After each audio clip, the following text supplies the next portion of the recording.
धम्मो मंगलमुख्यम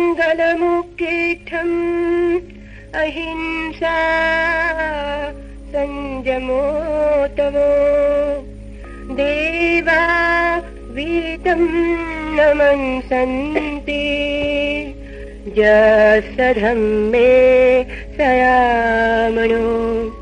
धर्म सर्वश्रेष्ठ मंगल है। कौन सा धर्म? अहिंसा, संयम और तप। जिस मनुष्य का मन उक्त धर्म में सदा संलग्न रहता है उसे देवता भी नमस्कार करते हैं।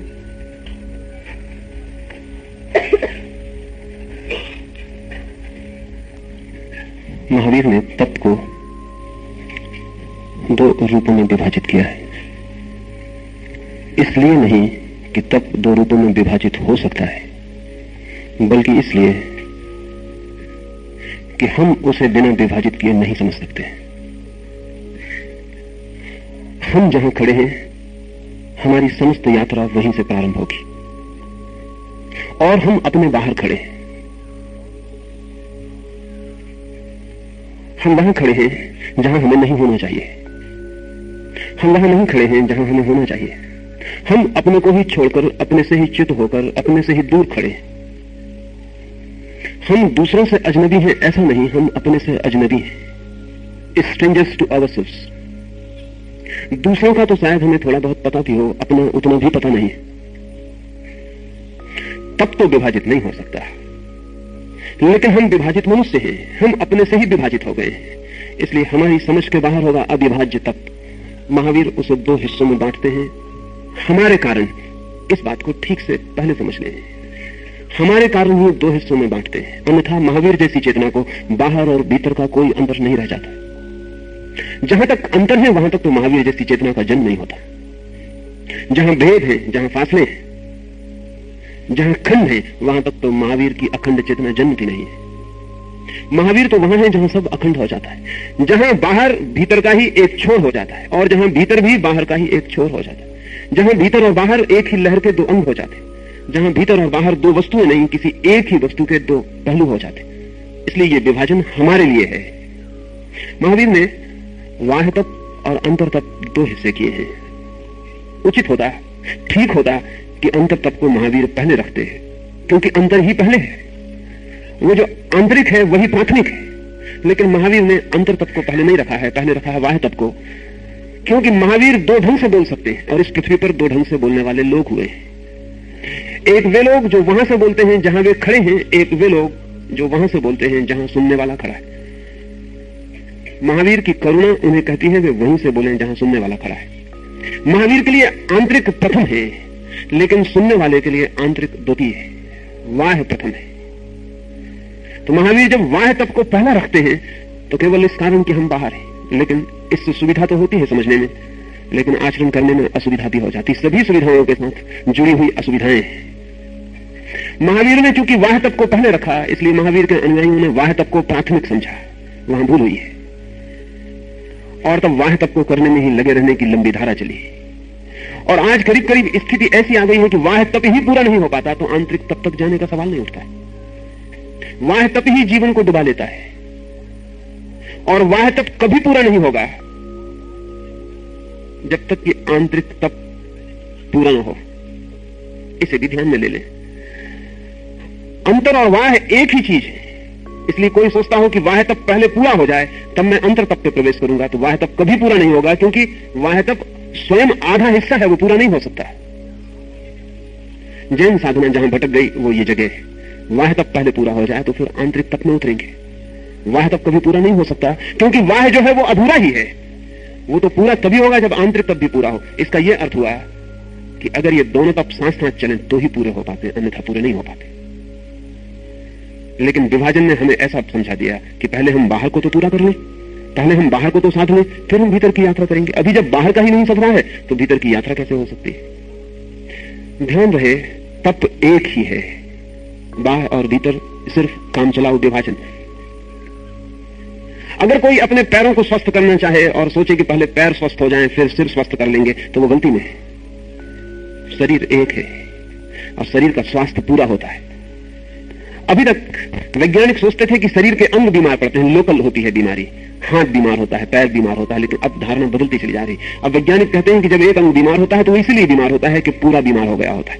हाँ, एक अंग से बीमारी प्रकट होती है, लेकिन वो एक अंग की नहीं होती, मनुष्य का पूरा व्यक्तित्व ही बीमार हो जाता है। यद्यपि बीमारी उस अंग से प्रकट होती है जो सर्वाधिक कमजोर है, लेकिन व्यक्तित्व पूरा बीमार हो जाता है। इसलिए हिप्पोक्रेटिस ने, जिसने कि पश्चिम में चिकित्सा को जन्म दिया, उसने कहा था ट्रीट द डिसीज, बीमारी का इलाज करो। लेकिन अभी पश्चिम के अनेक मेडिकल कॉलेजेस में वो तख्ती हटा दी गई और वहां लिखा हुआ ट्रीट द पेशेंट, बीमारी का इलाज मत करो, बीमार का इलाज करो, क्योंकि बीमारी लोकलाइज होती है, बीमार तो फैला हुआ होता है। असली सवाल नहीं है बीमारी, असली सवाल है बीमार, पूरा व्यक्तित्व। अंतर और वाह पूरे व्यक्तित्व के हिस्से हैं, इन्हें साइमल्टेनियसली युगपत प्रारंभ करना पड़ेगा। विवेचन जब हम करेंगे तो विवेचन हमेशा वन डायमेंशनल होता है। मैं पहले एक अंग की बात करूंगा, फिर दूसरे की, फिर तीसरे की, फिर चौथे की, स्वभाव होता है। चारों अंगों की बात एक साथ कैसे की जा सकती है? भाषा वन डायमेंशनल है, एक रेखा में मुझे बात करनी पड़ेगी। पहले मैं आपके सिर की बात करूंगा, फिर आपके हृदय की बात करूंगा, फिर आपके पैर की बात करूंगा। तीनों की बात एक साथ नहीं कर सकता हूं, लेकिन इसका मतलब ये नहीं कि तीनों एक साथ नहीं है, वो तीनों एक साथ है। आपका सिर, आपका हृदय, आपके पैर, वो सब युगपत एक साथ है, अलग अलग नहीं है। चर्चा करने में बांट लेना पड़ता है, लेकिन अस्तित्व में इकट्ठे हैं। तो ये जो चर्चा मैं करूंगा 12 हिस्सों की, 6 बाह्य और 6 आंतरिक, चर्चा के लिए क्रम होगा 1 2 3 4, लेकिन जिन्हें साधना है उनके लिए क्रम नहीं होगा, एक साथ उन्हें साधना होगा, तभी पूर्णता उपलब्ध होती है, अन्यथा पूर्णता उपलब्ध नहीं होती। भाषा से बड़ी भूलें पैदा होती, क्योंकि भाषा के पास एक साथ बोलने का कोई उपाय नहीं। मैं यहां हूं, अगर मैं बाहर जाकर ब्यौरा दूं कि मेरी सामने की पंक्ति में कितने लोग बैठे थे, तो मैं पहले का नाम दूंगा, फिर दूसरे का, फिर तीसरे का, फिर चौथे का। मेरे बोलने में क्रम होगा, लेकिन यहां जो लोग बैठे उनके बैठने में क्रम नहीं है, वे एक साथ यहां मौजूद है। अस्तित्व इकट्ठा है, एक साथ है। भाषा क्रम बना देती है, उसमें कोई आगे हो जाता है, कोई पीछे हो जाता है, लेकिन अस्तित्व में कोई आगे पीछे नहीं होता। इतनी बात ख्याल ले लें, फिर महावीर के वाह तप से शुरू करें। वाह तप में महावीर ने पहला तप कहा है अनशन। अनशन के संबंध में जो भी समझा जाता है वो गलत है। अनशन के संबंध में जो छिपा हुआ सूत्र है, जो इजोटेरिक है, वो मैं आपसे कहना चाहता हूं। उसके बिना अनशन का कोई अर्थ नहीं है। जो गुह अनशन की प्रक्रिया है वो मैं आपसे कहना चाहता हूं, उसे समझ के आपको नई दिशा का बोध होगा। मनुष्य के शरीर में दोहरे यंत्र है, डबल मैकेनिज्म है, और दोहरा यंत्र इसलिए है ताकि इमरजेंसी में, संकट के किसी क्षण में एक यंत्र काम न करे तो दूसरा कर सके।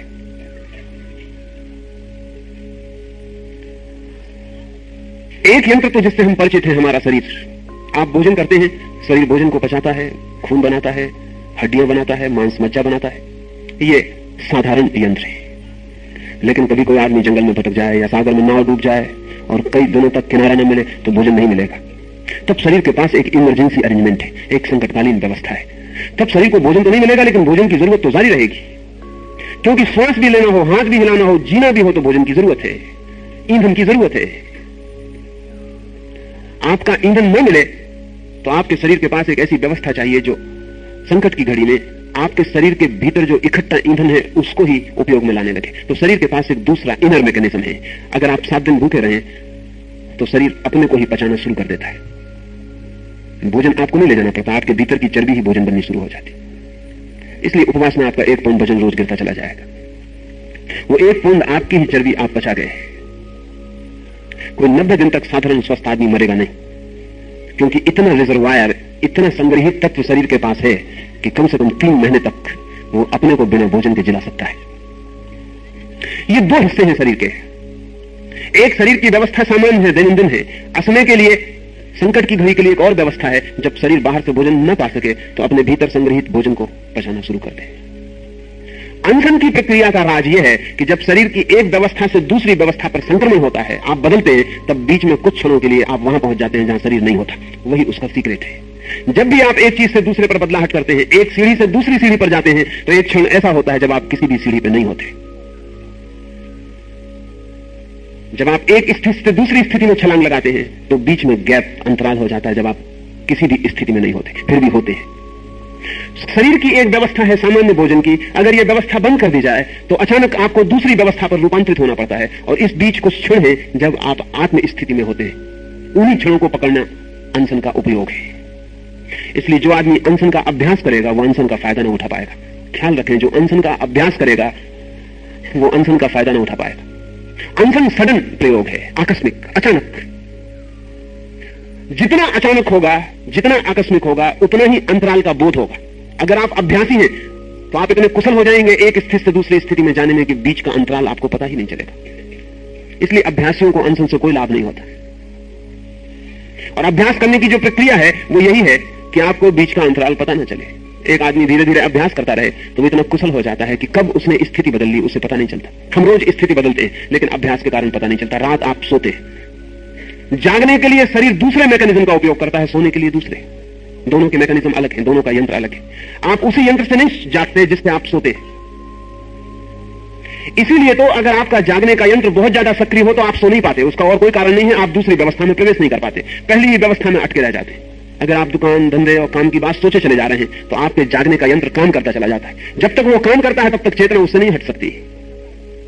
चेतना तभी हटेगी जब वहां आपका काम बंद हो जाए, तो तत्काल शिफ्ट हो जाएगी, चेतना दूसरे यंत्र पर चली जाएगी जो निद्रा का है। लेकिन हमें इतना अभ्यास है कि हमें पता नहीं चलता बीच के गैप का। वो जो जागने और नींद के बीच जो क्षण आता है वो भी वही है जो भोजन छोड़ने और उपवास के बीच में आता है। इसलिए तो आपको नींद में भोजन की जरूरत नहीं पड़ती। आप 10 घंटे सोए रहे तो भी भोजन की जरूरत नहीं पड़ती, 10 घंटे जागे तो भोजन की जरूरत पड़ती। आपको पता है ध्रुव प्रदेश में पोलर बियर होता है, बालू होता है बर्फ, साइबेरिया में 6 महीने जब बर्फ भयंकर रूप से पड़ती है तो कोई भोजन नहीं मिलता, तो वो सो जाता है, बर्फ के नीचे दब के सो जाता है। वो उसकी ट्रिक है, वो उसकी तरकीब है, क्योंकि नींद में तो भूख नहीं लगती। वो 6 महीने सोया रहता। 6 महीने के बाद वो तभी जगता है जब भोजन फिर मिलने की सुविधा शुरू हो जाती है। आपके भीतर जो निद्रा का यंत्र है वहां आपको भोजन की कोई जरूरत नहीं, क्योंकि वो यंत्र वही यंत्र है जो उपवास में प्रकट होता है। वो आपका इमरजेंसी मेजरमेंट है, खतरे की स्थिति में उसका उपयोग करना होता है। इसलिए आप जान के हैरान होंगे अगर बहुत खतरा पैदा हो जाए तो आदमी नींद में चला जाता है, ये आप जान के हैरान होंगे। अगर इतना खतरा पैदा हो जाए कि आप अपने मस्तिष्क से उसका मुकाबला न कर सकें तो आप नींद में चले जाएंगे, आप बेहोश हो जाते हैं। बहुत दुख हो जाए तो उसका और कोई कारण नहीं। इतना दुख हो जाता है कि आपका जागृत मस्तिष्क उसको सहने में असमर्थ है, तो तत्काल शिफ्ट हो जाता है और गहरी तंद्रा में चला जाता है, बेहोश हो जाता है। बेहोशी दुख से बचने का उपाय है। हम अक्सर कहते हैं कि मुझे बड़ा असह दुख है, लेकिन ध्यान रहे असह दुख कभी नहीं होता। असह होने के पहले आप बेहोश हो जाते हैं। जब तक सहनीय होता है तभी तक आप होश में होते, जैसे ही असहनीय हो जाता है आप बेहोश हो जाते हैं। इसलिए असह दुख को कोई आदमी कभी नहीं भोग पाता, भोग ही नहीं सकता। इंतजाम ऐसा है कि असह दुख होने के पहले आप बेहोश हो जाएंगे। इसलिए मरने के पहले अधिक लोग बेहोश हो जाते हैं, क्योंकि मरने के पहले जिस यंत्र से आप जी रहे थे उसकी अब कोई जरूरत नहीं रह जाती। चेतना शिफ्ट हो जाती है उस यंत्र पर जो इस यंत्र के पीछे छिपा है। मरने के पहले आप दूसरे यंत्र पर उतर जाते हैं। मनुष्य के शरीर में दोहरा शरीर है। एक शरीर है जो दैनंदिन काम का है, जागने का, उठने का, बैठने का, बात करने का, सोचने का, व्यवहार का। एक और यंत्र है छिपा हुआ भीतर, गुह, जो संकटकालीन है। अनशन का प्रयोग उस संकटकालीन यंत्र में प्रवेश का है। इस तरह के बहुत से प्रयोग हैं जिनसे मध्य का गैप, मध्य का जो अंतराल है वो उपलब्ध होता है। सूफियों ने अनशन का उपयोग नहीं किया, सूफियों ने जागने का उपयोग किया। एक ही बात, उसमें फर्क नहीं है, प्रयोग अलग है, परिणाम एक है। सूफियों ने रात में जागने का प्रयोग किया है। सो मत, जागे रहो, इतने जागे रहो जब नींद पकड़े तो मत नींद में जाओ, जागे ही रहो, जागे ही रहो, जागे ही रहो। अगर जागने की चेष्टा जारी रही और जागने का यंत्र थक गया और बंद हो गया और एक क्षण को भी आप उस हालत में रह गए जब जागना भी ना रहा और नींद भी ना रही, तो आप बीच के अंतराल में उतर जाएंगे। इसलिए सूफियों ने नाइट विजिलेंस को, रात्रि जागरण को बड़ा मूल्य दिया। महावीर ने उसी प्रयोग को अनशन के द्वारा किया है, तो वही प्रयोग है। तंत्र का एक अद्भुत ग्रंथ है विज्ञान भैरव, उसमें शंकर ने पार्वती को ऐसे सैकड़ों प्रयोग कहे। हर प्रयोग 2 पंक्तियों का है। हर प्रयोग का परिणाम वही है कि बीच का गैप आ जाए। शंकर कहते हैं श्वास भीतर जाती है, श्वास बाहर जाती है, पार्वती तू दोनों के बीच में ठहर जाना, तो तू स्वयं को जान लेगी। जब श्वास बाहर भी ना जा रही हो और भीतर भी ना आ रही हो तब तू ठहर जाना, बीच में दोनों के। किसी से प्रेम होता है, किसी से घृणा होती है, वहां ठहर जाना। जब प्रेम भी नहीं होता और घृणा भी नहीं होती, दोनों के बीच में ठहर जाना, तू स्वयं को उपलब्ध हो जाएगी। दुख होता है, सुख होता है, तो वहां ठहर जाना जहां न दुख है न सुख है, बीच में, मध्य में, और तू ज्ञान को उपलब्ध हो जाएगी। अनशन उसी का एक व्यवस्थित प्रयोग है। और महावीर ने अनशन क्यों चुना? मैं मानता हूं 2 श्वासों के बीच में ठहरना बहुत कठिन मामला है, क्योंकि श्वास जो है वो नॉन वॉलंटरी, वो आपकी इच्छा से नहीं चलती, वो आपकी बिना इच्छा के चलती रहती है। आपकी कोई जरूरत नहीं होती उसके लिए, आप रात सोए रहते हैं तब भी चलती रहती है। भोजन नहीं चल सकता सोने में, भोजन वॉलंटरी है, आपकी इच्छा से रुक भी सकता है, चल भी सकता है। आप ज्यादा भी कर सकते हैं, कम भी कर सकते हैं। आप भूखे भी रह सकते हैं 30 दिन, लेकिन बिना श्वास के नहीं रह सकते। श्वास के तो थोड़े से क्षण भी बिना रह जाना मुश्किल हो जाएगा, और बिना श्वास के अगर थोड़े से क्षण रहे तो इतने बेचैन हो जाएंगे कि उस बेचैनी में वो जो बीच का गैप है वो दिखाई नहीं पड़ेगा, बेचैनी ही रह जाएगी। इसलिए महावीर ने श्वास का प्रयोग नहीं कहा, महावीर ने एक वॉलंटरी हिस्सा चुना। भोजन वॉलंटरी हिस्सा है। नींद भी सूफियों ने जो चुना है वो भी थोड़ी कठिन है, क्योंकि नींद भी नॉन वॉलंटरी है। आप अपनी कोशिश से नहीं ला सकते, आती है तब आ जाती है, नहीं आती तो लाख उपाय करो नहीं आती।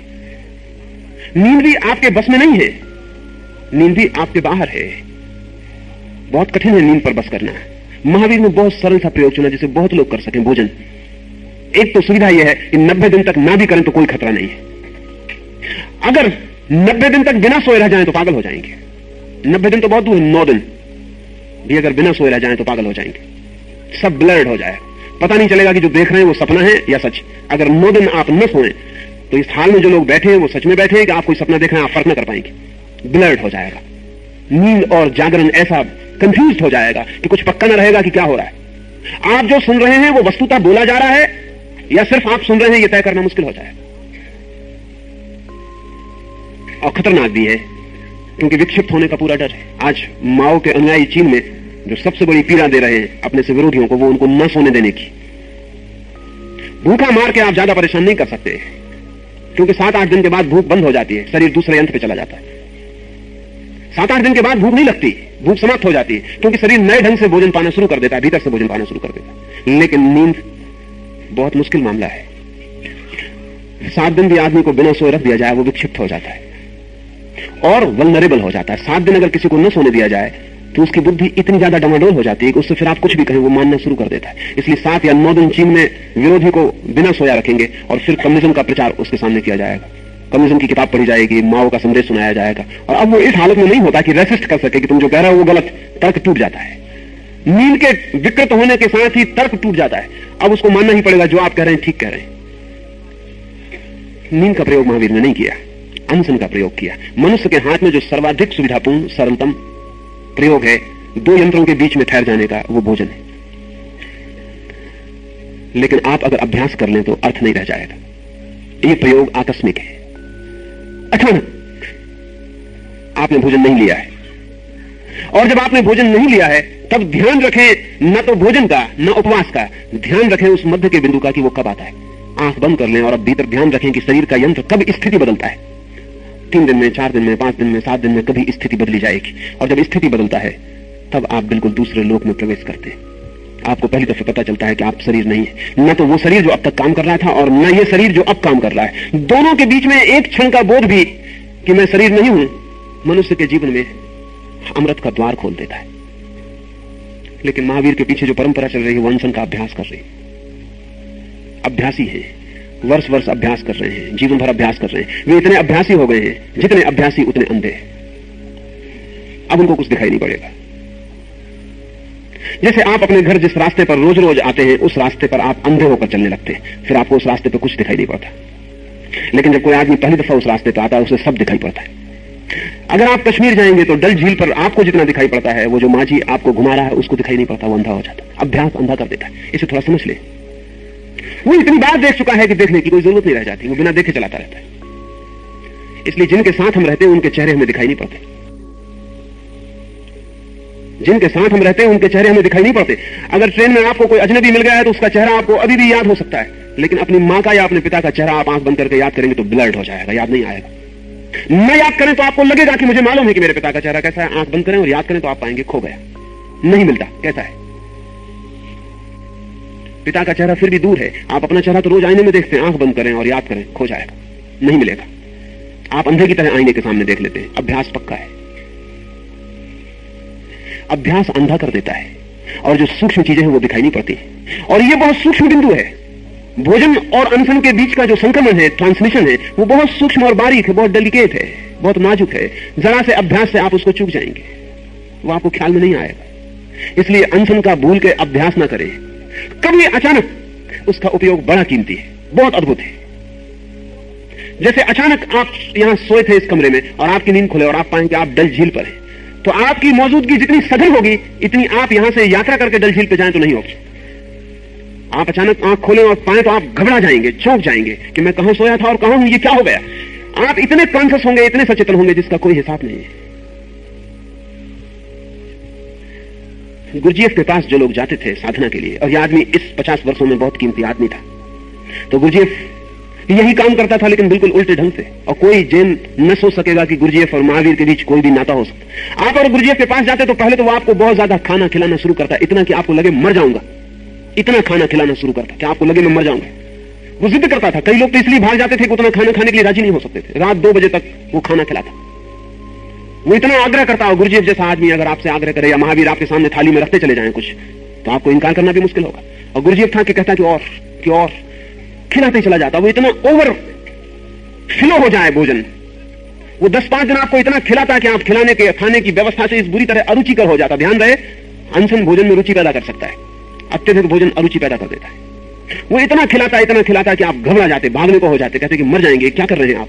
पेट ही पेट का स्मरण रहता है 24 घंटे। तब अचानक वो आपको अनशन करा देता, तब गैप बड़ा हो जाता।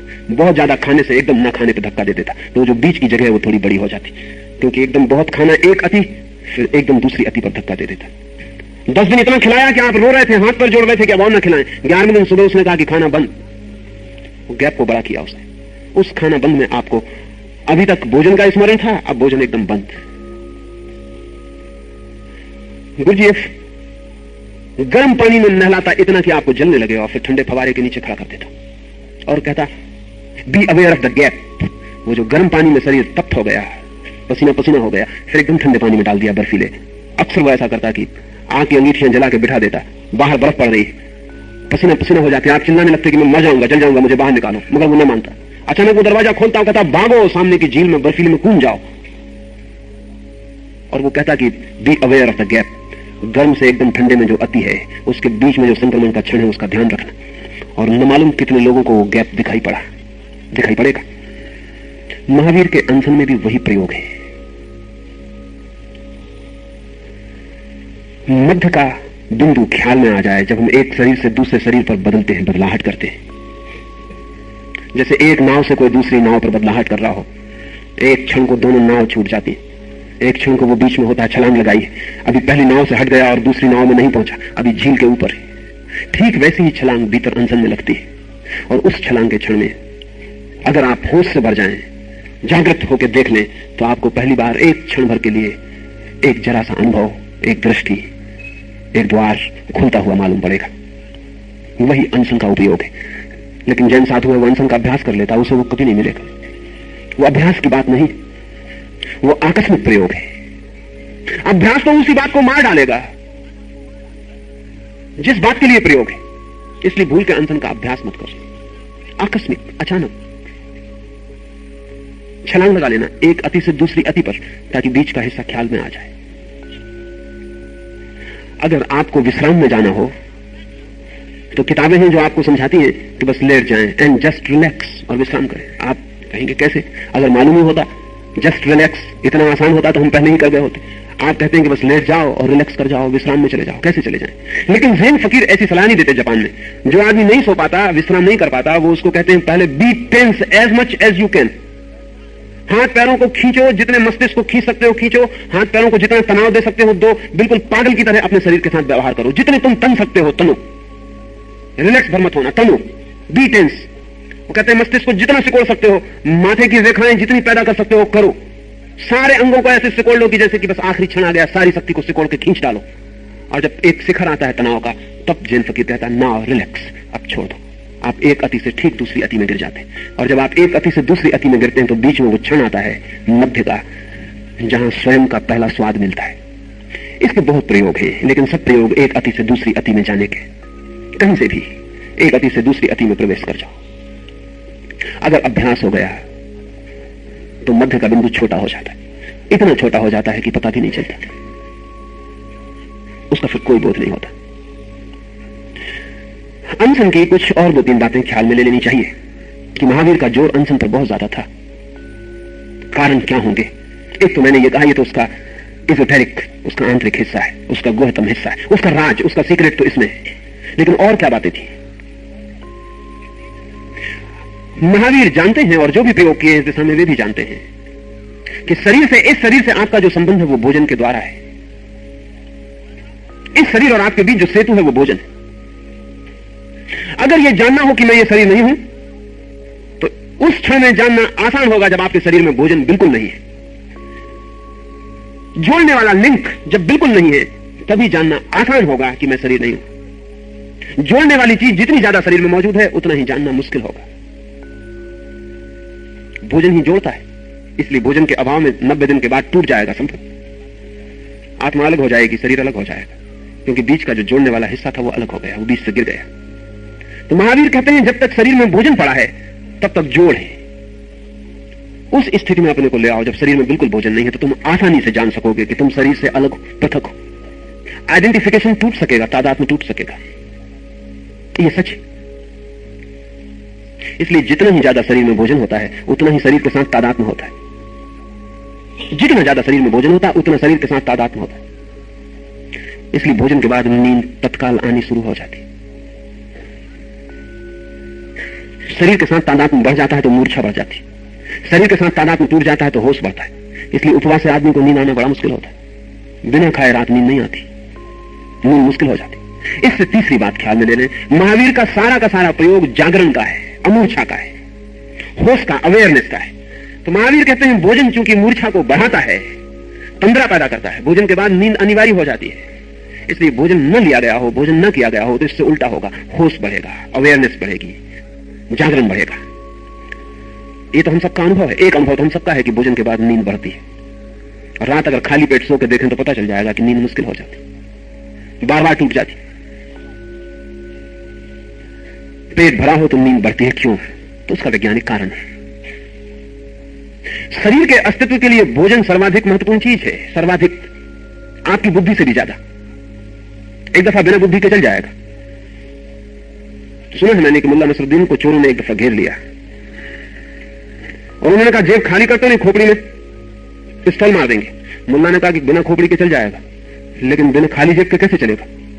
मुल्ला ने कहा बिना खोपड़ी के चल जाएगा। बहुत से लोग मैंने देखे हैं बिना खोपड़ी के चला रहे, लेकिन खाली जेब नहीं चलेगा, तुम खोपड़ी में गोली मार दो। चोर बहुत हैरान हुए होंगे, लेकिन मुल्ला ने ठीक कहा, हम भी यही जानते हैं। ऐसी कथा है कि मुल्ला का ऑपरेशन किया गया मस्तिष्क का।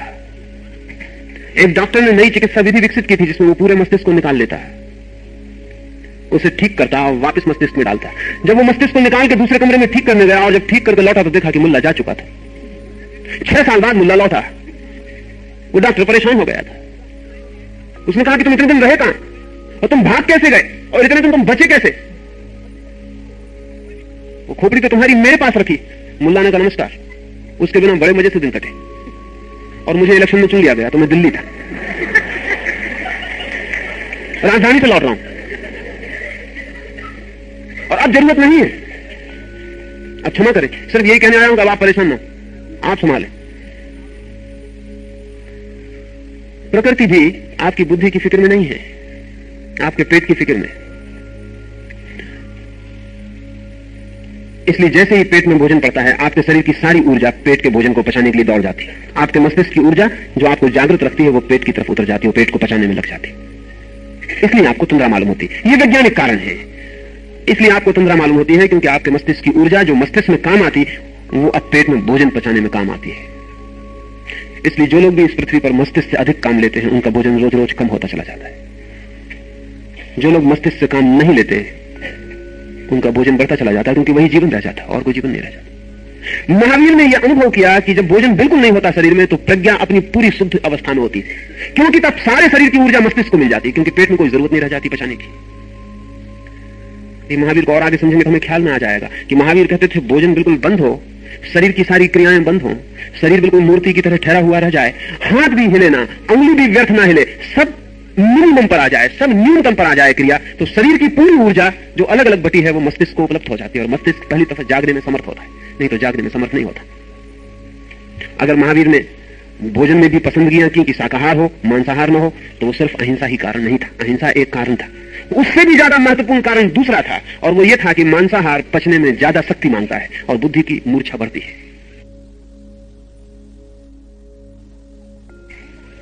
अहिंसा अकेला कारण होता तो महावीर कह सकते थे मरे हुए जानवर का मांस लेने में कोई हर्ज नहीं है। बुद्ध ने कहा थी अगर अहिंसा ही एकमात्र कारण है तो मार के मत, क्योंकि मारने में हिंसा है, मांस खाने में तो कोई हिंसा नहीं है। अब एक जानवर मर गया है, हम तो मार नहीं रहे, मर गया है, अब तो मांस खा रहे हैं, तो मांस खाने में कौन सी हिंसा है?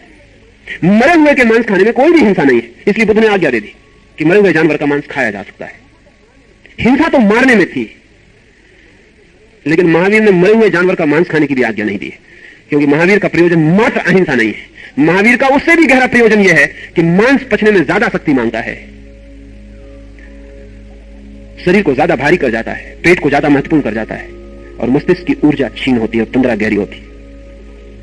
इसलिए महावीर ने ऐसे हल्के भोजन की सलाह दी है जो कम से कम शक्ति मांगे और मस्तिष्क की ऊर्जा कम ना हो। ये मस्तिष्क में ऊर्जा का प्रवाह बना रहे तो ही आप जागृत रह सकते हैं, अभी जिस स्थिति में आप हैं। इसलिए इसको वाह तप कहा है, इसको आंतरिक तप नहीं कहा। जो आदमी आंतरिक तप को उपलब्ध हो जाएगा वो तो नींद में भी जागा रहता है, उसका तो कोई सवाल नहीं। जो आदमी आंतरिक तप को उपलब्ध हो जाता है उसे तो आप शराब भी पिला दें तो भी होश में होता है, उसे तो आप माफिया दे दें तो भी शरीर ही सुस्त हो जाता है, शरीर ही ढीला पड़ जाता है, भीतर उसकी ज्योति जागती रहती है, उसकी प्रज्ञा पर कोई भेद नहीं पड़ता। लेकिन हमारी हालत ऐसी नहीं है।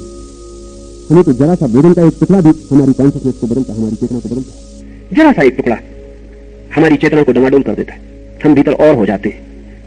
तो महावीर ने कहा है इसे पहला तप कहा है, वाह तप ने। चेतना को बढ़ाना है तो जब भोजन शरीर में नहीं है आसानी से बढ़ा हो सकेगा। छोटी छोटी बातों के परिणाम होते हैं, छोटी छोटी बातों के परिणाम होते हैं, क्योंकि हम जहां जीते हैं वहां हम छोटी छोटी चीजों से ही भरे हुए बंधे हुए हैं। जिस दिन भी हम आदमी को भोजन की जरूरत से मुक्त कर सकेंगे उसी दिन आदमी परिपूर्ण रूप से चेतना से भर जाएगा। हम पृथ्वी से नहीं बंधे हैं, पेट से बंधे। हमारा गहरा बंधन पदार्थ से नहीं है, ठीक कहें तो भोजन से है। जिस मात्रा में आप भोजन के लिए आतुर हैं उसी मात्रा में आप मूर्छित होंगे, स्लीपी होंगे, और आपके भीतर जागरण को लाने में अड़चन पड़ेगी, कठिनाई पड़ेगी। तो ये सवाल इतना ही नहीं है कि भोजन छोड़ दिया, ये तो सिर्फ बाह्य रूप है, भीतर चेतना बढ़े। तो चेतना कैसे बढ़े उसका हम आंतरिक तप में समझ पाएंगे कि चेतना कैसे बढ़े। लेकिन भोजन छोड़कर कभी कभी चेतना बढ़ाने का प्रयोग कीमती है। लेकिन हम जब भोजन छोड़ते हैं तो चेतना वगैरह नहीं बढ़ती, केवल भोजन का चिंतन बढ़ता है। उसका कारण है कि हम भोजन भी छोड़ते हैं तो हमें ये पता नहीं हम किस लिए छोड़ते हैं। हमें ये बताया जा रहा है कि सिर्फ भोजन छोड़ देना ही पुण्य है। वो बिल्कुल पागलपन है। अकेला भोजन छोड़ देना पुण्य नहीं है। भोजन छोड़ देने के पीछे जो रहस्य है उसमें पुण्य छिपा है। अगर आपने सोचा कि सिर्फ भोजन छोड़ देना पुण्य है तो भोजन छोड़ के आप भोजन का चिंतन करते रहेंगे, क्योंकि भीतर का जो असली तत्व है उसका तो आपको कोई पता ही नहीं। आप बैठ के भोजन का चिंतन करेंगे, और ध्यान रहे भोजन के चिंतन से भोजन ही बेहतर है, क्योंकि भोजन का चिंतन बहुत खतरनाक है। उसका मतलब यह हुआ कि पेट का काम आप मस्तिष्क से ले रहे हैं, जो कि बहुत कंफ्यूजन पैदा करेगा, आपके पूरे व्यक्तित्व को रुग्ण कर जाएगा। इस पर हम पीछे बात करेंगे, क्योंकि दूसरे सूत्र में महावीर इस पर बहुत जोर देंगे। भोजन का चिंतन भोजन से बदतर है, क्योंकि भोजन तो पेट करता है और चिंतन मस्तिष्क करता है। मस्तिष्क का काम नहीं है भोजन। अच्छा है पेट को ही अपना काम करने दें। हाँ, अगर मस्तिष्क में भोजन का चिंतन न चले तो ही अनशन का कोई उपयोग है। तब जब भोजन भी नहीं और भोजन का चिंतन भी नहीं, तो आपको पता है कि आपके चिंतन के दो ही हिस्से हैं, या तो काम या भोजन। या तो काम वासना मन को घेरे रहती है, या स्वाद की वासना मन को घेरे रहती है। गहरे में तो काम वासना ही है, क्योंकि भोजन के बिना काम वासना संभव नहीं है। अगर भोजन आपका कम कर दिया जाए तो काम वासना को मुश्किल हो जाती, कठिनाई हो जाती है। तो गहरे में तो काम वासना ही घेरे रहती है, क्योंकि भोजन काम वासना को शक्ति देता है, इसलिए भोजन घेरे रहता है। ऊपर से हमें भोजन का चिंतन चलता रहता है। महावीर से पूछेंगे तो वो कहेंगे जो आदमी भोजन में बहुत आतुर है वो आदमी काम वासना से भरा होगा। वो भोजन लक्षण, क्योंकि भोजन शक्ति देता है, काम की शक्ति को बढ़ाता है, और काम वासना में दौड़ाता है। तो महावीर कहेंगे जो भोजन के चिंतन से भरा है, भोजन की आकांक्षा से भरा है, वो आदमी काम वासना से भरा है। भोजन की वासना छूटे तो काम वासना शिथिल होनी शुरू हो जाती है। ये जो हम भोजन का चिंतन करते हैं वो इसीलिए कि नहीं मिल रहा है भोजन, तो हम सब्स्टिट्यूट पैदा करते हैं। ध्यान रहे, हमारे मन की गहरी से गहरी तरकीब सब्स्टिट्यूट क्रिएशन, परिपूरक पैदा करना है। अगर आपको भोजन नहीं मिलेगा तो मन भोजन का चिंतन करवाएगा, और उसमें उतना ही रस लेने लगेगा जितना भोजन में, बल्कि कभी कभी ज्यादा रस लेगा जितना भोजन में भी नहीं मिलता। ज्यादा लेना पड़ेगा, क्योंकि जितना भोजन से मिलता है उतना तो मिल नहीं सकता चिंतन से। इसलिए चिंतन में इतना रस लेना पड़ेगा कि जो भोजन की कमी रह गई है वो भी चिंतन के ही रस से पूरी होती हुई मालूम पड़े। इसलिए अगर काम वासना से बचिएगा तो मन काम वासना का चिंतन करने लगेगा। रात कभी आप सोए हैं और आपने सपना देखा है कि जाके पानी पी रहे हैं, वो सपना सिर्फ सब्स्टिट्यूट है। आपको प्यास लगी होगी, प्यास से सो गए होंगे, भीतर प्यास चल रही होगी और नींद टूटना नहीं चाहती, क्योंकि अगर आप पानी पीना पड़ेगा तो जागना पड़ेगा। नींद टूटना नहीं चाहती तो नींद एक सपना पैदा करती है कि आप पहुंच गए हैं पानी के फ्रिज के पास, पानी पी रहे हैं, पानी पी के मजे से फिर सो गए। ये सपना पैदा किया। ये सपना तरकीब है जिससे प्यास की जो पीड़ा है वो भूल जाए और नींद जारी रहे। आपके सब सपने बताते हैं कि आपने दिन में क्या क्या नहीं किया है, और कुछ नहीं बताते। आपके सपने के बिना आपकी जिंदगी को समझना मुश्किल है। इसलिए आज का मनोवैज्ञानिक आपसे नहीं पूछता कि दिन में आपने क्या किया, वो पूछता है रात में आपने क्या सपना देखा। आप सोचो थोड़ा, आपके बाबत जानकारी आपके दिन के काम से मनोवैज्ञानिक नहीं लेता। वो आपसे नहीं पूछता कि आपने कुछ भी किया हो, दुकान चलाई कि मंदिर गए, उससे कोई मूल्य नहीं है। वो पूछता सपने में कहां गए। वो कहता है सपने में आप ऑथेंटिक हो, प्रमाणिक हो, वहां से पता चलेगा कि आदमी कैसे हो। आपके जागने से कुछ पता नहीं चलेगा, वहां तो बहुत धोखाधड़ी। जाना था वैश्यालय में, पहुंच गया मंदिर में। जागने में चल सकता है, ये सपने में नहीं चल सकता। सपने में ये धोखा आप नहीं कर सकते, खड़ा वैश्यालय में चले जाएंगे। सपने में आप ज्यादा सरल हो, सीधे साफ हो। इसलिए मनोवैज्ञानिक को बेचारे को आपके सपने का पता लगाना पड़ता, तभी आपके बाबत जानकारी मिलती। आपसे आपके बाबत जानकारी नहीं मिलती। आपका जागना इतना झूठा है कि उससे कुछ पता नहीं चलता। आपकी नींद में उतरना पड़ता है कि आप नींद में क्या कर रहे हो, उससे पता चलेगा आप आदमी कैसे हो। असली खोज क्या है आपकी। तो अगर आप दिन में उपवास किए, उससे पता नहीं चलेगा। रात सपने में भोजन किए या नहीं, उससे पता चलेगा। अगर रात सपने में भोजन किए, दिन का अनशन बेकार गया, उपवास व्यर्थ हुआ। लेकिन जिस दिन आप उपवास करते हैं उस दिन सपने में भोजन करना ही पड़ता, अनिवार्य है। कहीं ना कहीं निमंत्रण मिल जाता, आप कर भी क्या सकते हैं। राजमहल में भोज हो जाता है, आप कर भी क्या सकते हैं, जाना पड़ता है। चिंतन जो नहीं हो पा रहा है वास्तविक रूप से, उसे पूरा करने की डेस्पेरेट कोशिश है। भोजन नहीं किया तो चिंतन कर रहे हैं, और ध्यान रहे भोजन करते तो 15 मिनट में पूरा हो जाता, चिंतन से 15 मिनट में नहीं चलेगा। 15 मिनट का काम 150 घंटे चलाना पड़ेगा। चलते ही रहेगा, चलते रहेगा, क्योंकि तृप्ति तो मिलेगी नहीं भोजन की, रस तो मिलेगा नहीं भोजन का, शक्ति तो मिलेगी नहीं भोजन की, तो फिर चिंतन में ही उलझाए रखना पड़ेगा अपने को। इसलिए महावीर ने इस चिंतन को अगर आपने किया तो महावीर ने कहा है कि आप शरीर से करते हैं कोई काम या मन से, इसमें मैं भेद नहीं करता। आपने चोरी की या चोरी के बाबत सोचा, मेरे लिए बराबर है, पाप हो गया। यह सवाल नहीं है कि आपने हत्या की या हत्या के संबंध में सोचा। अदालत फर्क करती है। अगर आप हत्या के संबंध में सोचें, कोई अदालत आपको सजा नहीं दे सकती। आप खुद सोचें मजे से, कोई अदालत ये नहीं कह सकती कि आप जुर्मी हैं, अपराधी हैं। आप अदालत में कह भी सकते हैं कि हम हत्या का बहुत रस लेते हैं, सपने भी देखते हैं, दिन रात सोचते हैं कि इसकी गर्दन काट दें, उसकी गर्दन काट दें, वो काटते ही रहते हैं, चाहे कहें या न कहें। अदालत आपका कुछ भी नहीं बिगाड़ सकती। आप कानून की पकड़ के बाहर है। कानून सिर्फ कृत्य को पकड़ सकता है, कर्म को पकड़ सकता है। लेकिन महावीर कहते हैं धर्म भाव को भी पकड़ता है। धर्म की अदालत के बाहर नहीं हो सकते, भाव पर्याप्त हो गया। महावीर कहते हैं कृत्य तो सिर्फ भाव की वाह छाया है, मूल तो भाव है। अगर मैंने हत्या करनी चाहिए तो मैंने तो हत्या कर ही दी, बाहर की परिस्थितियों ने न करने दी, ये बात दूसरी। पुलिस वाला खड़ा था, अदालत खड़ी थी, सजा का डर था, फांसी का तख्ता था, इसलिए नहीं की, ये दूसरी बात है।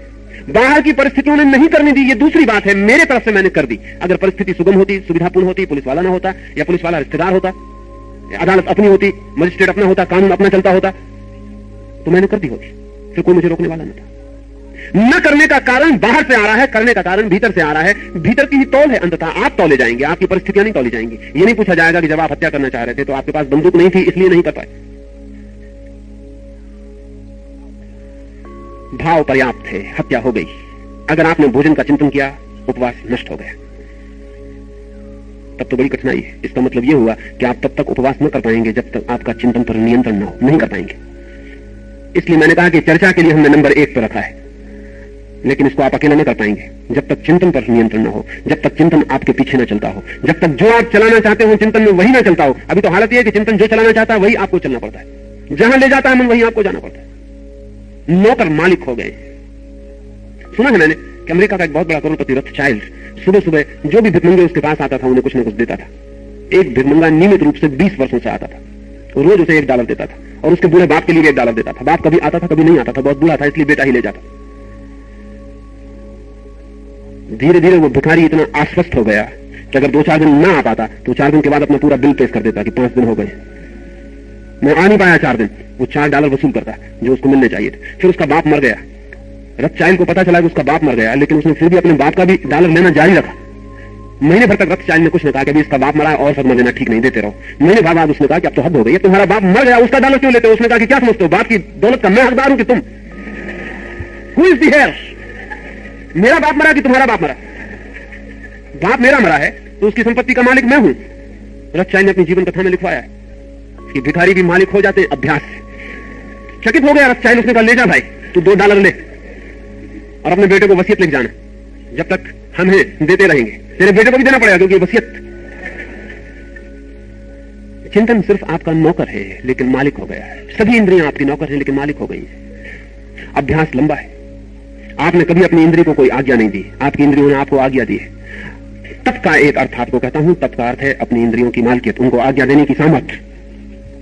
पेट कहता है भूख लगी है, आप कहते हैं ठीक है लगी है, लेकिन मैं आज भोजन लेने को राजी नहीं हूं। आप पेट से अलग हुए। मन कहता है कि आज भोजन का चिंतन करेंगे, अब आप कहते हैं कि नहीं, जब भोजन ही नहीं किया तो चिंतन क्यों करेंगे? चिंतन नहीं करेंगे तो ही आप अनशन कर पाएंगे, उपवास कर पाएंगे, अन्यथा कोई फर्क नहीं लगेगा। पेट कहता रहेगा भूख लगी है, मन चिंतन करता रहेगा, आप और उलझ जाएंगे और परेशान हो जाएंगे। और जैसा वो 4 दिन के बाद अपना बिल लेकर हाजिर हो जाता भिखारी, 4 दिन के उपवास के बाद पेट अपना बिल लेकर हाजिर हो जाएगा कि 4 दिन भोजन नहीं किया, आप ज्यादा कर डालो, तो पर्यूषण के बाद 10 दिन में सब पूरा कर डालेंगे, दुगने तरह से बदला ले लेंगे। जो चूक गया उसको ठीक से भरपूर कर लेंगे, अपनी जगह वापस खड़े हो जाएंगे। उपवास हो सकता है तभी जब चिंतन पर आपका वश हो, लेकिन चिंतन पर आपका कोई भी वश नहीं है। आपने कभी कोई प्रयोग ही नहीं किया। हमें चिंतन की तो ट्रेनिंग दी गई है, हमें विचार का तो प्रशिक्षण दिया गया है, लेकिन विचार की मालकियत का कोई प्रशिक्षण नहीं है। आपको स्कूल में, कॉलेज में विचार करना सिखाया जा रहा है, 2 और 2 जोड़ना सिखाया जा रहा है, सब सिखाया जा रहा है। एक बात नहीं सिखाई जा रही कि 2 और 2 जब जोड़ना हो तभी जोड़ना, जब न जोड़ना हो तो मत जोड़ना। लेकिन अगर मन 2 और 2 जोड़ना चाहे तो आप रोक नहीं सकते। आप कोशिश करके देख लें, आज घर कहें कि हम 2 और 2 न जोड़ेंगे और मन 2 और 2 जोड़ेगा, उसी वक्त जोड़ेगा। वो आपको डिफाई करेगा, वो कहेगा तुम हो क्या? हम 2 और 2 जोड़ के बताते हैं, तुम कहते नहीं जोड़ेंगे, हम जोड़ के बताते हैं, 2 और 2 4 होते। आप आज कोशिश करना कि 2 और 2 हमें नहीं जोड़ना, फौरन मन कहेगा 4। आप कहना हमें जोड़ना नहीं, वो कहेगा 4। वो आपको डिफाई करता है और उसको डिफाई करना चाहिए क्योंकि उसकी मालिकियत आप छीन रहे हैं। उसने आपने आपको अब तक आपने उसको मालिक बना के रखा है। एक दिन में ये नहीं हो जाएगा, लेकिन अगर इसके प्रति सजगता आ जाए और ये ख्याल आ जाए कि मैं अपनी ही इंद्रियों का गुलाम हो गया हूं, तो शायद थोड़ी यात्रा करनी पड़े इंद्रियों के विपरीत। अनशन वैसी ही यात्रा की शुरुआत है। महावीर कहते हैं ठीक आज नहीं, बात समाप्त हो गई। लेकिन आपके नहीं और हां में बहुत फर्क नहीं है। आपके व्यक्तित्व में हां और नहीं में बहुत फर्क नहीं है। आपका बेटा आपसे कहता है ये खिलौना लेना, आप कहते हैं नहीं, बड़ी ताकत से कहते हैं, लेकिन बेटा वही पैर पटकता खड़ा रहता है, वो कहता है कि लेंगे। दोबारा आप कहते हैं मान जा, नहीं लेंगे, आपकी ताकत छीन हो गई है, आपका नहीं हां की तरफ चल पड़ा। वो बेटा पैर पटकते रहता है, कहता लेंगे, आखिर आप लेते। बेटा जानता है कि आपकी नहीं का कुल इतना मतलब है कि 3-4 दफे पैर पटकना पड़ेगा और हाँ हो जाए, और कुछ मतलब नहीं ज्यादा। छोटे से छोटे बच्चे भी जानते हैं कि आपके ना की ताकत कितनी है, and how much you mean by saying no. बच्चे जानते हैं, और आपकी ना को कैसे काटना ये भी वो जानते हैं, और काट देते, आपकी ना को हाँ में बदल देते। और जितने जोर से आप कहते हैं नहीं, उतने जोर से बच्चा जानता है कि कमजोरी की घोषणा है, या आप डरवाने की कोशिश कर रहे हैं। डरे हुए अपने से ही है कि कहीं हाँ ना निकल जाए। वो बच्चा समझ जाता है कि जोर से बोले ठीक है, अभी थोड़ी देर में ठीक हो जाएंगे। नहीं, जो आदमी सच में शक्तिशाली है वो जोर से नहीं कहता, वो शांति से कह देता नहीं, और बात समाप्त हो गई। आपकी इंद्रियां भी ठीक इसी तरह का टांट्रम सीख लेती हैं जैसा बच्चा सीख लेते हैं। आप कहते हैं आज भोजन नहीं, तो आप हैरान होंगे। अगर आप रोज 11 बजे भोजन करते हैं तो आपको रोज 11 बजे भूख लगती है, लेकिन अगर आपने कल रात तय किया कि कल उपवास करेंगे तो 6 बजे से भूख लगती है। ये बड़ी आश्चर्य की बात है। 11 बजे रोज भूख लगती थी, 6 बजे कभी नहीं लगती थी। हुआ क्या? क्योंकि अभी आपने अभी तो कुछ किया नहीं, अभी तो अनशन भी शुरू नहीं हुआ, वो 11 बजे शुरू होगा। सिर्फ ख्याल रात में तय किया कि कल अनशन करना है, उपवास करना है, सुबह से भूख लगने लगी। सुबह से क्या, रात से शुरू हो जाएगी। वो आपके पेट ने आपके ना को हाँ में बदलने की कोशिश उसी वक्त शुरू कर दी। उसने कहा तुम क्या समझते हो, 11 बजे तक वो नहीं रुकेगा। भूख इतने जोर से कभी नहीं लगती थी। रोज तो ऐसा था असल में कि 11 बजे खाते थे इसलिए खाते थे, वो एक समय का बंधन था।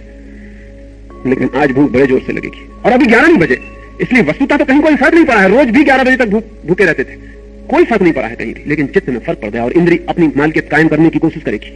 वो कहेगी कि नहीं, बहुत जोर से भूख लगी, इतने जोर से कभी नहीं लगी थी, ऐसी भूख लगी। निश्चित ही कोई भी अपनी मालकियत आसानी से नहीं छोड़ देता। एक बार मालकियत दे देना आसान है, वापस लेना थोड़ा कठिन पड़ता है। वही कठिनता तपस्या है। लेकिन अगर आप सुनिश्चित हैं और आपके ना का मतलब ना और हां का मतलब हां होता है, सच में होता है, तो इंद्रियां बहुत जल्दी समझ जाती हैं, बहुत जल्दी समझ जाती है कि आपके ना का मतलब ना है और आपके हां का मतलब हां है। इसलिए मैं आपसे कहता हूं, संकल्प अगर करना तो फिर तोड़ना मत, अन्यथा करना ही मत, क्योंकि संकल्प करके तोड़ना आपको इतना दुर्बल कर जाता है जिसका कोई हिसाब नहीं है। संकल्प करना ही मत, वो बेहतर है, क्योंकि संकल्प टूटेगा नहीं तो उतनी दुर्बलता नहीं आएगी, एक भरोसा तो रहेगा कि कभी करेंगे तो पूरा कर लेंगे। लेकिन संकल्प करके अगर आपने तोड़ा तो आप अपने ही आंखों में, अपने ही सामने दीनहीन हो जाएंगे और सदा के लिए वो दीनहीनता आपके पीछे रहेगी। और जब भी आप दोबारा संकल्प करेंगे तब आप पहले से ही जानेंगे कि टूटेगा, ये चल नहीं सकता। छोटे संकल्प से शुरू करें, बहुत छोटे संकल्प से शुरू करें। गुरुजी बहुत छोटे संकल्प से शुरू करवाता था। वो कहता है इस हाथ को ऊंचा कर लो, अब इसको नीचे मत करना। जैसे तय किया कि नीचे मत करना, पूरा हाथ कहता है नीचे करो, अब इसको नीचे मत करना, अब चाहे कुछ भी हो जाए इसको नीचे मत करना। जब तक कहता था गुरुजी मैं ना कहूं हाथ को नीचे मत करना, हाथ दलीलें करेगा। आप सोचेंगे हाथ कैसी दलीलें करेगा? हाथ दलील करता है, वो आर्गू करेगा, वो कहेगा बहुत थक गया हूं, अब तो नीचे कर लो। वो कहेगा गुरुजी यहां कहां देख रहा है, एक दफा नीचे करके ऊपर कर लो। उसकी तो पीठ, और ध्यान रखें गुरुजी जब भी ऐसी आज्ञा देता था तो पीठ करके बैठता था। हाथ 25 आर्गुमेंट खोजेगा, वो कहेगा ऐसे में कहीं लकवा ना लग जाए, और फिर हाथ कहेगा इससे फायदा भी क्या, हाथ ऊंचे करने से भगवान मिलने वाला है। अरे हाथ तो शरीर का हिस्सा है, इससे आत्मा का क्या संबंध? मेरे पास लोग आते, वो कहते हैं कपड़े बदलने से क्या होगा? आत्मा बदलनी है, कपड़ा बदलने की हिम्मत नहीं है, आत्मा बदलनी है। वो कहते हैं आत्मा बदलने से होगा, तो कपड़े बदलने से क्या होगा? वो सोच रहे हैं ये दलील वो दे रहे हैं, ये उनके कपड़े दे रहे हैं, ये दलील उनकी नहीं है, ये उनके कपड़ों की। वो जो घर में साड़ियों का ढेर लगा हुआ है, वो साड़ियां कह रही कि कपड़े से क्या होगा, लेकिन वो सोच रहे हैं कि बहुत आत्मिक खोज कर लाए। वो कह रहे हैं कि भीतर का परिवर्तन चाहिए, बाहर के परिवर्तन से क्या होगा? बाहर का परिवर्तन तक करने की सामर्थ्य नहीं जुटती, भीतर के परिवर्तन के सपने देख रहे हैं। बाहर इतना बाहर नहीं है जितना आप सोचते हैं, वो आपके भीतर तक फैला हुआ है। भीतर इतना भीतर नहीं है जितना आप सोचते हैं, वो आपके कपड़ों तक आ गया है, वो सब तक फैला हुआ है। अपने को धोखा देना बहुत आसान है। जो भूखा नहीं रह सकता वो कहेगा अनशन से क्या होगा, भूखे मरने से क्या होगा, कुछ नहीं होगा। जो नग्न खड़ा नहीं हो सकता वो कहेगा नग्न खड़े करने से क्या होगा, इससे क्या होने वाला है। उपवास से कुछ भी नहीं होगा, तो क्या भोजन करने से हो जाएगा? नग्न खड़े होने से नहीं होगा, तो क्या कपड़े पहनने से हो जाएगा? तो गेरुआ वस्त्र पहनने से नहीं होगा, तो दूसरे रंग के वस्त्र पहनने से हो जाएगा, क्योंकि दूसरे रंग के वस्त्र पहनते वक्त उसने ये दलील कभी नहीं दी कि कपड़ों से क्या होगा। लेकिन गेरुआ वस्त्र पहनते वक्त वही आदमी दलील लेके आ जाता है कि कपड़े से क्या होगा। हमारा मन, हमारी इंद्रियां, हमारे कपड़े, हमारी चीजें सब दलीलें देती हैं और हम रैशनलाइज करते हैं। ध्यान रहे, रीजन और रैशनलाइजेशन में बहुत फर्क है। बुद्धिमत्ता में और बुद्धिमत्ता का धोखा खड़ा करने में बहुत फर्क है। अब जब हाथ कहता है कि थक जाएंगे, मर जाएंगे, गुरुजीएफ कहता है कि तुम नीचे मत करना, अगर हाथ थक जाएगा तो गिर जाएगा। तुम नीचे मत करना, थक जाएगा तो गिर जाएगा, तुम करोगे क्या फिर? अगर हाथ सच में ही थक जाएगा तो रुकेगा कैसे? जब तक रुका है तब तक तुम मत गिराना, तुम अपनी तरफ से मत गिराना। अगर हाथ गिरे तो तुम देख लेना कि गिर रहा है, पर तुम कोऑपरेट मत करना, तुम सहयोग मत देना। पर बारीक है बात, हम बड़े धोखे से सहयोग दे सकते हैं। हम कह सकते हैं ये हाथ गिर रहा है, हम थोड़ी गिरा रहे हैं, ये हाथ गिर रहा है और आप भली भांति जानते हैं कि गिर नहीं रहा है, आप गिरा रहे हैं। इतने भीतर अपने को साफ साफ देखना पड़ेगा, अपनी बेईमानियों को, अपनी वंचनाओं को, अपने डिसेप्शंस को। और जो आदमी अपनी वंचनाओं को नहीं देखता, उसके हाँ और ना में फर्क नहीं रह जाता। वो ना कहता है हाँ कर लेता है, हाँ कहता है ना कर लेता है। मुल्ला नसरुद्दीन का लड़का पैदा हुआ, बड़ा हुआ तो नसरुद्दीन ने सोचा कि क्या बनेगा, इसकी कुछ जांच कर लेनी चाहिए। तो उसने कुरान रख दी, 5 एक शराब की बोतल रख दी, एक 10 रुपए का नोट रख दिया और छोड़ दिया उसको कमरे में और छिप के खड़ा हो गया। लड़का गया, उसने 10 रुपए का नोट जेब में रखा, कुरान बदल में दबाई और शराब पीने लगा। नसरुद्दीन भागा, अपनी बीवी से बोला कि राजनीतिज्ञ हो जाएगा। कुरान पढ़ता तो सोचते धार्मिक हो जाएगा, शराब पीता तो सोचते अधार्मिक हो जाएगा, रुपया जेब में रख के भाग गया होता तो सोचते व्यापारी हो जाएगा, पॉलिटिशियन हो जाएगा। ये कहेगा कुछ, करेगा कुछ, होगा कुछ, ये सब एक साथ करेगा। हमारा चित्त ऐसी कर रहा है, धर्म भी कर रहा है, अधर्म भी सोच रहा है। जो कर रहा है, जो सोच रहा है, दोनों से कोई संबंध नहीं, खुद कुछ और ही है। और ये सब जाल एक साथ, तपस्या इस जाल को काटने का नाम है और व्यक्तित्व को एक प्रतिमा देने की प्रक्रिया है। इस बात की कोशिश है कि व्यक्तित्व में एक स्पष्ट रूप निखर आए, एक आकार बन जाए। आप ऐसे विकृत कुछ भी आकार न रह जाएं, आप में एक आकार उभरे, आहिस्ता आहिस्ता आप स्पष्ट होते जाएं, क्लैरिटी हो। अगर आपको नहीं भोजन लेना है तो नहीं लेना है, ये आपके पूरे व्यक्तित्व की आवाज हो जाए, बात खत्म हो गई। अब ये बात नहीं उठेगी जब तक नहीं लेना है। महावीर तो बहुत अनूठा प्रयोग करते थे, क्योंकि ये भी हो सकता है उसको बचाव के लिए वो प्रयोग था। ये भी हो सकता है कि आपने तय कर लिया कि 24 घंटे नहीं लेंगे भोजन और न सोचेंगे, तो मन कहता कोई हर्चा नहीं, 24 ही घंटे की बात है ना, 24 घंटे बाद तो सोचेंगे करेंगे, ठीक है कोई तरह 24 घंटे निकाल देंगे। मन इसके लिए भी राजी हो सकता है, क्योंकि इनडेफिनिट नहीं है मामला, डेफिनिट है, निश्चित 24 घंटे के बाद तो कर ही लेना है, तो 24 ही घंटे की बात है ना, एक मजबूरी जैसा आप धो लेंगे, लेकिन तब आपको उपवास की प्रफुल्लता न मिलेगी, बोझ होगा। तब उपवास का आनंद आपके भीतर न खिलेगा, वो एक्सटेसी, वो लहर आपके भीतर ना आएगी जो इंद्रियों के ऊपर मालकियत के होने से आती है। तब सिर्फ एक बोझ होगा कि 24 घंटे ढो लेना है, गुजार देंगे 24 घंटे, निकाल देंगे समय को, काट लेंगे समय को, स्थानक में, मंदिर में, देरासर में कहीं बैठ के समय गुजार देंगे, किसी तरह निपटा ही देंगे। लेकिन तब अनशन नहीं हुआ। महावीर निश्चित न करते थे कि कब भोजन लेंगे, और अनिश्चय पर छोड़ते थे, नियति पर। बहुत हैरानी का प्रयोग था, वो महावीर ने अकेले ही इस पृथ्वी पर किया।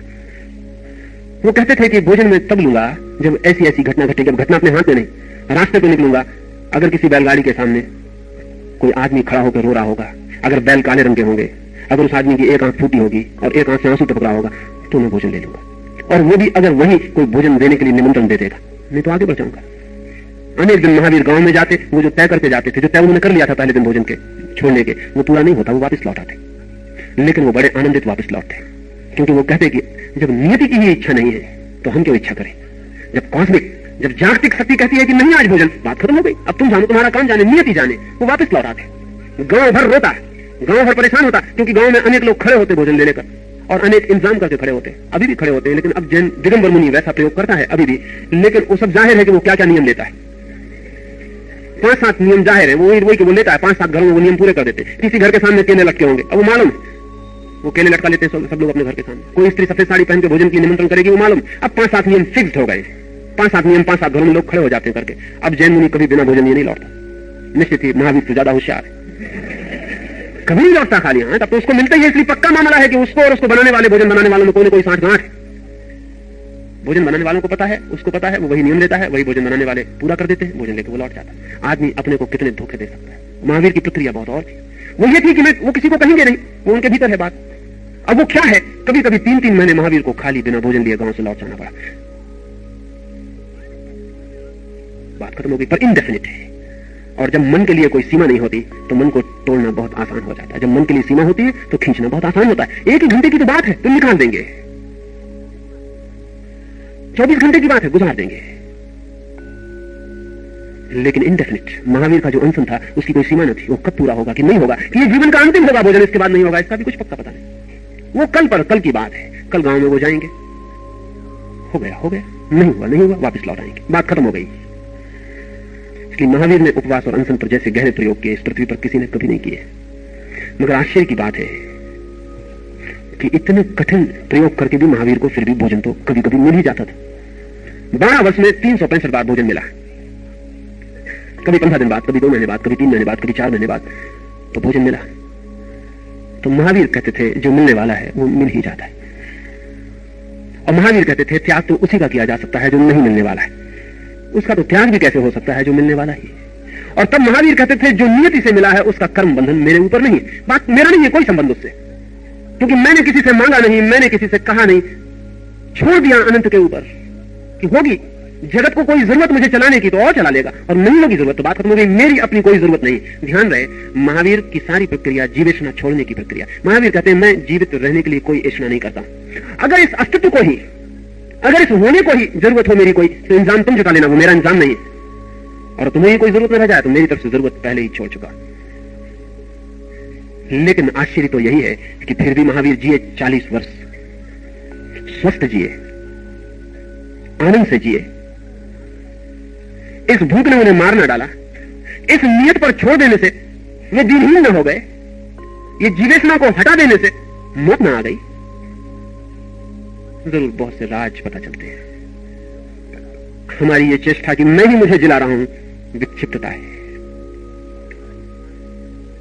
और हमारा ये ख्याल कि जब तक मैं न मरूंगा कैसे मरूंगा, ना समझी।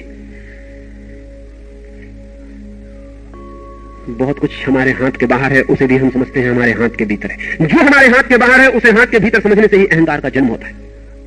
जो हमारे हाथ के बाहर है उसे हाथ के बाहर ही समझने से अहंकार विसर्जित हो जाता है। महावीर अपना भोजन भी पैदा नहीं करते, महावीर स्नान भी नहीं करते अपनी तरफ से, वर्षा का पानी जितना धुला देता है। लेकिन बड़ी मजेदार बात है कि महावीर के शरीर से पसीने की दुर्गंध नहीं आती थी। आनी चाहिए, बहुत ज्यादा आनी चाहिए, क्योंकि महावीर स्नान नहीं करते। पर आपने कभी ख्याल किया, सैकड़ों पशु पक्षी हैं स्नान नहीं करते, वर्षा का पानी बस काफी, उनके शरीर से दुर्गंध आती। एक आदमी अकेला ऐसा जानवर है जो बहुत दुर्गंध देता है, डिओड्रेंट की जरूरत पड़ती। रोज सुगंध छिड़को, डिओड्रेंट साबुनों से नहाओ, सब तरह का इंतजाम करो, फिर भी 5-7 मिनट किसी के पास बैठ जाओ तो असली खबर मिल जाती। आदमी अकेला जानवर है जो दुर्गंध देता है। महावीर के जीवन में जिन लोगों को जानकारी थी, जो उनके निकट थे, वो बहुत चकित थे कि उनके शरीर से दुर्गंध नहीं आती। असल में महावीर ऐसे जीते हैं जैसे पशु पक्षी जीते हैं, उतने ही नियत पर अपने को छोड़कर। जो मर्जी इस विराट की, इस अनंत सत्ता की जो मर्जी, वही उसके लिए राजी। ऐसा भी नहीं कि पसीना आएगा तो वो परेशान होंगे, कि नाराजी होंगे, पसीने के लिए राजी होंगे, दुर्गंध आएगी दुर्गंध के लिए राजी होंगे। असल में राजी होने से एक नई तरह की सुगंध जीवन में आनी शुरू होती है, एक्सेप्टेबिलिटी। जब हम सब स्वीकार कर लेते हैं तो एक अनूठी सुगंध से जीवन भरना शुरू हो जाता है। सब दुर्गंध अस्वीकार की दुर्गंध है, सब दुर्गंध अस्वीकार की दुर्गंध है, और सब कुरूपता अस्वीकार की कुरूपता है। स्वीकार के साथ ही एक अनूठा सौंदर्य, और स्वीकार के साथ ही एक अनूठी सुगंध से जीवन भर जाता है, एक सुवास से जीवन भर जाता है। महावीर को पानी गिरे तो समझेंगे कि स्नान कराना था बादलों को। इसको जब कथाओं में लिखा गया तो हमने बड़ी भूलें कर दी, क्योंकि कथाएं तो कवि लिखते हैं, और जब लिखते हैं तो फिर प्रतीक और सारा काव्य उसमें संयुक्त होता है, मिथ बन जाती है। कवियों ने जब इसी बात को कहा तो खराब हो गई बात, मजा चला गया। कवियों ने कहा कि जब देवताओं ने स्नान करवाया, सब बात खराब हो गई, उसका मजा चला गया, वो मजा ही चला गया, बात ही खत्म हो गई। अभिषेक देवताओं ने किया, महावीर को तो स्नान नहीं करते, तो देवता बेचैन हो गए, वो आए और उन्होंने स्नान करवाया। असल में ऐसी बात नहीं है। बात कुल इतनी ही है कि महावीर ने समस्त पर स्वयं को छोड़ दिया। जब बादल बरसे स्नान हो गया, लेकिन उन दोनों लोग बादलों को भी देवता कहते थे, इंद्र था। तो कथा में जब लिखा गया तो लिखा गया कि इंद्र आया और उसने स्नान करवाया। ये सिर्फ प्रतीक है।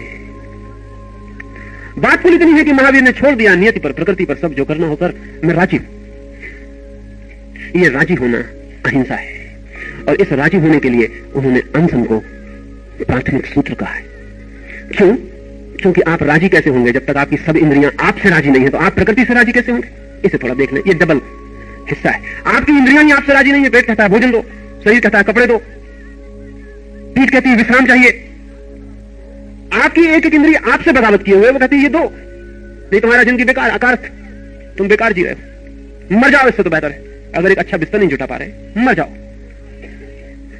आपकी इंद्रियां आपसे नाराजी हैं, आपसे राजी नहीं है, और आपको खींच रही हैं। तो आप इस विराट से कैसे राजी हो पाएंगे? इतने छोटे से शरीर में इतनी छोटी सी इंद्रियां आपसे राजी नहीं हो पाती, तो इस विराट शरीर में, इस ब्रह्मांड में आप कैसे राजी हो पाएंगे? और फिर जब तक आपका ध्यान इंद्रियों से उलझा है, तब तक आपका ध्यान उस विराट पर जाएगा भी कैसे? यही क्षुद्र में अटका रह जाता है। कभी पैर में कांटा बढ़ जाता है, कभी सिर में दर्द हो जाता है, कभी ये पसली दुखती है, कभी वो इंद्रिय मांग करती है। इन्हीं के पीछे दौड़ते दौड़ते सब समय जाया हो जाता है। तो महावीर कहते हैं पहले इन इंद्रियों को अपने से राजी करो। अनशन का वही अर्थ है कि पेट को अपने से राजी करो, तुम पेट से राजी मत हो जाओ। जानो भली भांति कि पेट तुम्हारे लिए है, तुम पेट के लिए नहीं हो। लेकिन बहुत कम लोग हैं जो हिम्मत से ये कह सकें कि हम पेट के लिए नहीं है। भली भांति वो जानते हैं कि हम पेट के लिए, पेट हमारे लिए नहीं है। हम साधन हैं और पेट साध्य हो गया है। पेट का अर्थ सभी इंद्रियां साध्य हो गई हैं, खींचती रहती हैं, बुलाती रहती हैं, हम दौड़ते रहते हैं। मुल्ला नसरुद्दीन एक दिन अपने मकान पर बैठकर खप्पर ठीक कर रहा है, बस आने के करीब है, वो अपने खप्पर ठीक कर रहा है। एक भिखारी ने नीचे से आवाज दी कि नसरुद्दीन नीचे आओ। नसरुद्दीन ने कहा कि तुझे क्या कहना है वहीं से कह दे। उसने कहा माफ करो, नीचे आओ। नसरुद्दीन बेचारा सीढ़ियों से नीचे उतरा, भिखारी के पास गया। भिखारी ने कहा कि कुछ खाने को मिल जाए। नसरुद्दीन ने कहा कि ना समझ, ये तो तू नीचे से कह सकता था, इसलिए मुझे नीचे बुलाने की जरूरत। उसने कहा बड़ा संकोच लगता था, जोर से बोलूंगा कोई सुन लेगा। नसरुद्दीन ने कहा बिल्कुल ठीक, चल ऊपर चल। भिखारी बड़ा मोटा तगड़ा था, बड़ा मुश्किल चल पाया। जाकर नसरुद्दीन ऊपर अपने कपड़े जमाने में लग गया। थोड़ी देर भिखारी खा रहा, उसने कहा कि भूल गए क्या? नसरुद्दीन ने कहा भीख नहीं देनी, यही कहने के लिए ऊपर लाया। उसने कहा तू आदमी कैसा है, नीचे ही क्यों ना कह दिया? नसरुद्दीन ने कहा बड़ा संकोच लगा, कोई सुन लेगा। जब तू भिखारी होकर मुझे नीचे बुला सकता है, तो मैं मालिक होकर तुझे ऊपर नहीं बुला सकता। पर सब इंद्रियों हमें नीचे बुलाए चली जाती है, हम इंद्रियों को ऊपर नहीं बुला पाते। अनशन का अर्थ है इंद्रियों को हम ऊपर बुलाएंगे, हम इंद्रियों के साथ नीचे नहीं जाएंगे। आज इतना ही, कल हम दूसरे तत्व पर विचार करेंगे, लेकिन 5 मिनट जाएंगे नहीं, बैठे रहेंगे।